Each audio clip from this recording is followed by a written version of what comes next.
Hey y'all, Shelly here with another tip for hospice leaders. So I recently did a video on the importance of defining and maintaining manageable caseloads for your nurses. And I did it based off of the results of the hospice nurse survey, where 51% of the nurses said that having manageable caseloads is the most important thing to them, even more important than money. They want the manageable caseloads. And the nurses also said that a manageable caseload is a range from 12 to 15. So I talked about setting caseloads at 12 with a max overflow of 15. And I got a few responses to this video from people saying, well, they run their caseloads 20 to 25 for budget reasons, for their labor budget.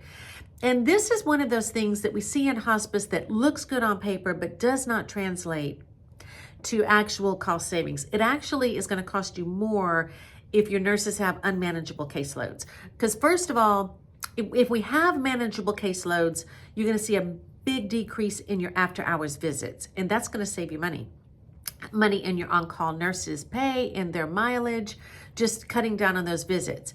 You're going to see an increase in your patient satisfaction, in your caregiver satisfaction, in your quality scores, in your patient experience scores. All of that is going to go up. You're also going to see a decrease in your live discharges. And this is really big right now because Medicare is really looking at live discharges. In hospice, you really shouldn't have live discharges. This should be very, very rare. 1 or 2 a year, probably.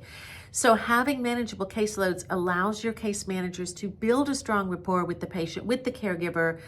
They trust that nurse. The nurse is there and able to spend enough time in the home to get a good feel for what's going on. Because these are little nuances that we have to be there to pick up on. And when we know there's issues, we're able to address them before the patient ends up at the hospital or discharging. Also, having manageable caseloads cuts down on your cost per patient day for your patients. It's going to cut down on your pharmacy costs, DME costs, and supply costs.